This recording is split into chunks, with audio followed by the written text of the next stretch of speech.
Greetings and welcome to Retention Chronicles, the podcast with learnings from expert e-commerce brands and partners. I'm your host, Mariah Parsons.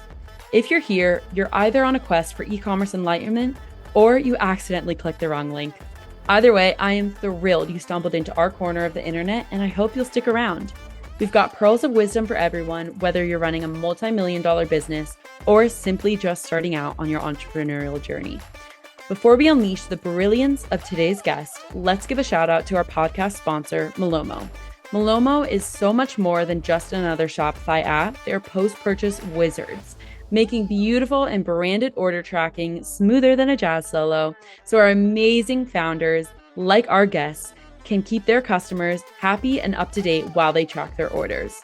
So hit that subscribe button, like it'll increase your LTV overnight, and go listen to our other episodes at gomalomo.com. That's GOMALOMO.com. Get ready for insights, chuckles, and perhaps a profound realization or two with this newest episode of Retention Chronicles.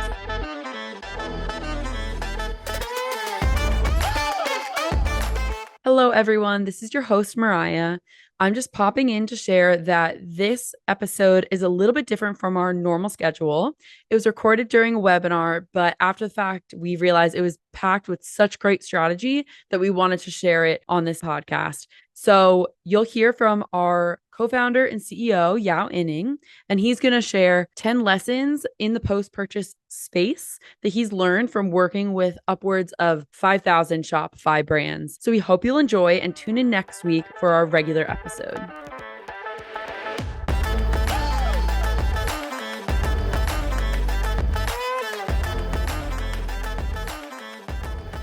I'll do a quick intro. My name is Yaw Aning. I'm the co-founder and CEO of Malomo. We're an order tracking platform for high growth merchants. Before launching Malomo, I started and ran a dev agency called Sticks and Leaves for about 7 years, where we built 100 plus apps and websites for direct-to-consumer software and e-commerce businesses. And after seeing several e-commerce businesses struggle around improving their post-purchase experience, my co-founder and I decided to pivot our agency and focus solely on this problem. And that company today is Malomo. So I've had the privilege of speaking with thousands of Shopify merchants the past 4 years at Malomo and the prior 7 years of my agency. So today I'm gonna boil down those conversations into 10 lessons about post-purchase experience. Amazing. First, let's dive in. So lesson one, and it's an easy one, understand your post-purchase default settings. So this probably sounds obvious, but it's one of the most overlooked things merchants do. So many merchants had absolutely no idea what experience was being delivered after a customer bought from them. They were unsure of what emails were sent, to customers, who was sending them, what platform they're coming from, if they were even delivered, where they were driving customers to actually track their packages.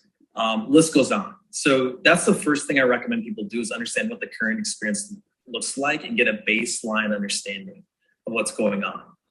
If you're using Shopify, the default settings for your email notifications and tracking page probably look something like this.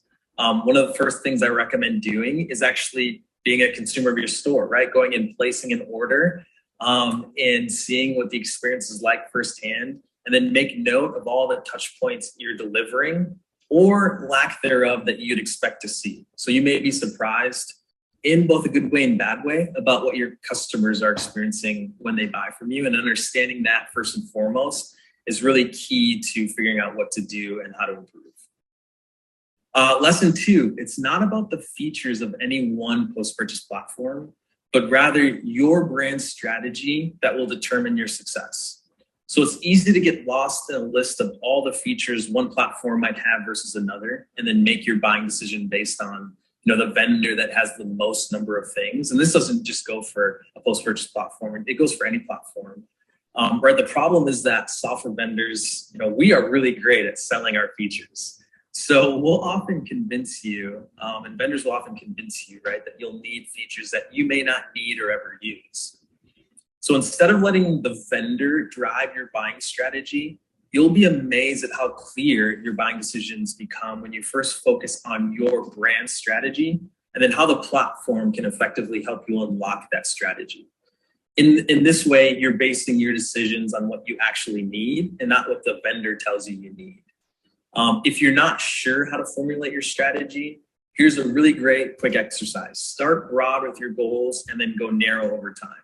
So when thinking about post-purchase, we often see merchants will end up falling into 3 buckets. Do you want your post-purchase experience to be a CX and support channel to really communicate with your customers and drive down support tickets? A brand building channel to really elevate the brand in your consumer's mind? Or is this a revenue channel? Are you trying to drive cross-sell and upsell post-purchase during the order tracking experience? Once you choose a bucket, then narrow it even further from there. For example, if we want our post-purchase experience to be a brand building channel, then we need to think about what are the ways in which we could build brand, right? We could reinforce the mission. We could entertain people while they wait for their order. We could educate them and make them better informed of the brand or the products that they bought. So, once you have that strategy, for example, if you choose education, right? Once you have that strategy, it's easier to then think about how you want the tracking experience to manifest that strategy, and then choose the best software platform to partner with to help you realize your vision. All right, speaking of education, lesson 3 is that consumers absolutely love it when you educate them about your brand during post-purchase. So click-through rates that we've seen across education-centric content see a ton of engagement. Education can take many different forms, right? It can be product-centric, like here are creative ways to use or consume the product, tips for how to get the most out of the product, or even instructions on how to care for the product to make sure it keeps its longevity. But they can also be centric, like highlighting your mission or having the founder share the founding story of the brand. To give you a quick example, House, an aperitif drink brand, combines a few of these elements in a really compelling way on their tracking experience.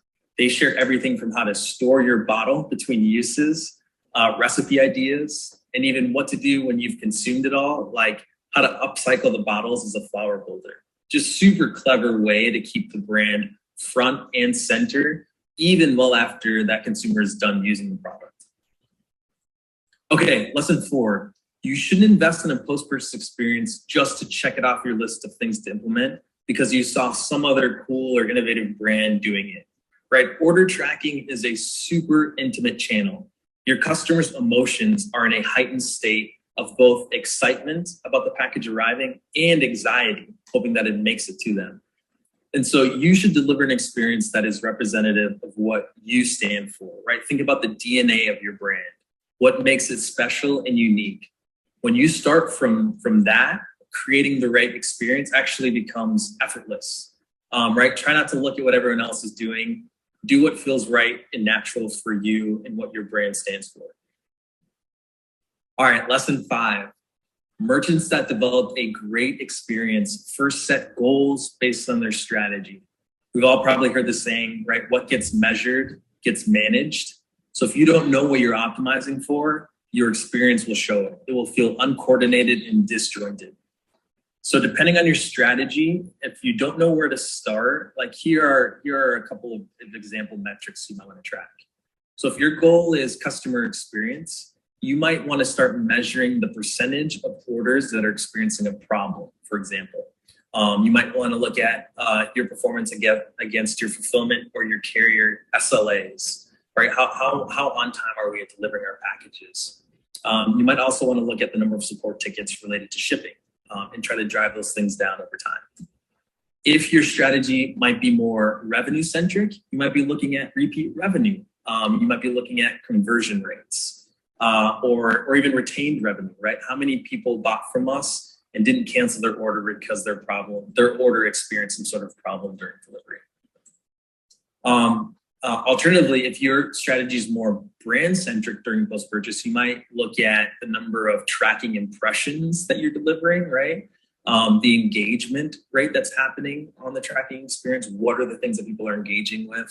what percentage of people are engaging with content versus not. You also might be looking at click-through rate or the amount of traffic that's coming back to your storefront that's sourced from your tracking experience. So lots of great goals to start off with if you're just getting into post-purchase experience.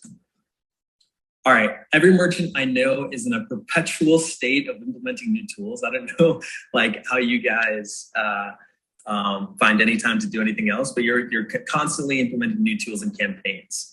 And so oftentimes it's hard to execute a post-purchase strategy effectively. We've seen that merchants that partnered with an agency to help get their post-purchase experience up were actually a step ahead. They moved faster, they optimized more, they saw much better results against the things that they were measuring. And I don't think that's a coincidence, right? I highly recommend hiring an agency partner to work with to either get your experience stood up or help you iterate and optimize the experience over time. If you need a recommendation, here's a great list of agencies who are way ahead of the game when it comes to post-purchase strategy and execution. A few are even speaking today at DTCX, so make sure you tune in to those sessions if you haven't. If you need a recommendation, feel free to reach out to us. Based on your goals, your vertical, what you're trying to accomplish. I'm happy to point you in the right direction. All right, lesson 7. As merchants start to plan out their experience, we often get asked how many notifications are too many. It's a hot button topic. I don't think that's necessarily the right question to ask. The key here is not to think about the number of notifications you're sending, but about the types of notifications and the value of each one to the customer. So to give you an analogy, let's say you're meeting a friend for dinner. You're supposed to meet at 6. You get to the restaurant at 6. 20 minutes goes by. Your friend is nowhere to be seen. So you text them asking where they're at, and they let you know, they're not actually going to get there till 7. You're probably pretty pissed off, right? Like if they were going to be late, they let you know. I call that a key moment, right? Your customers care a lot about where their orders are. They check tracking on average 4.5 times per order.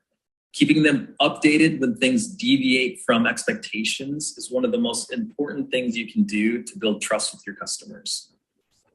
We often recommend our brands map out the customer journey with key moments around post-purchase. And it's important to remember that not all of these messages are going to go out to every single customer.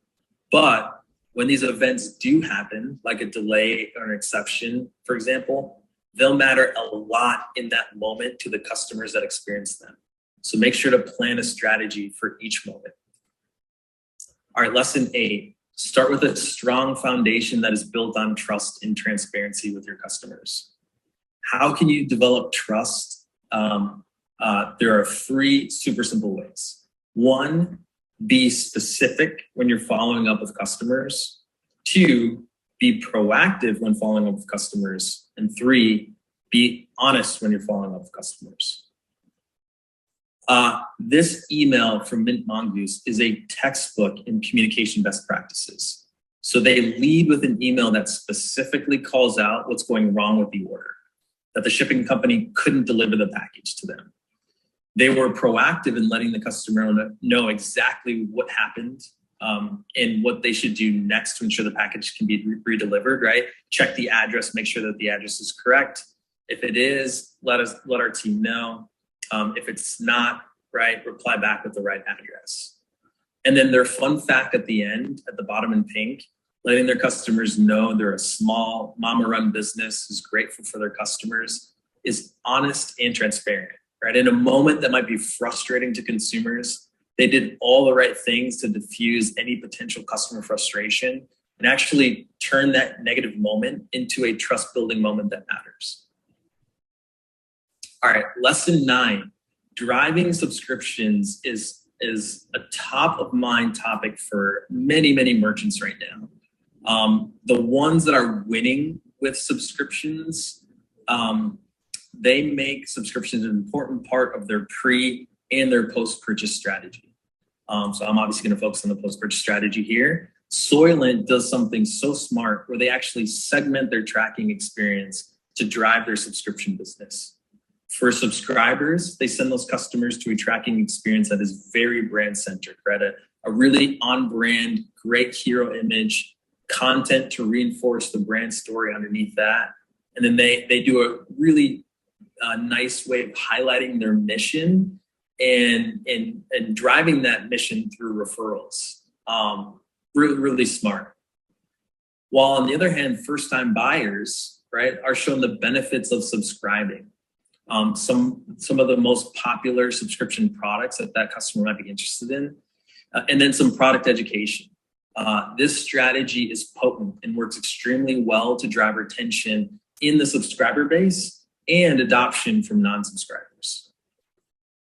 All right, lesson 10, and this is a big one. While most people design their tracking experience for desktop first, mobile reigns supreme. So we've seen that 83% of tracking views happen on a mobile device. It's not just about the tracking experience, right? It's also SMS and email too. Your customers are on the go. When you send them a delivery notification, you're likely interrupting them in between something that they're doing. So you need to design your experience for their lifestyle. And their lifestyle is usually mobile first. A lot of brands focus on conversion rate optimization for their storefronts, right? You're testing all sorts of things to drive conversion during the purchase experience. So if I told you were driving 15% of your overall website traffic to your tracking experience, why would you not be testing your post-purchase experience the same way, right? Testing your H1s, your navigation, your CTAs. Felina knows this, and they actually run a different nav on their order tracking experience than for their purchase experience. So on the left is the purchase experience, and you'll see, right, they show you the search and cart, because that's super important when you're browsing. But during the post-purchase experience, customers care more about delivery FAQs, doing returns, or shopping again. It's important to think about where your customers are in their journey with your brand and what their needs will be in that moment, and then design and iterate your post-purchase experience accordingly.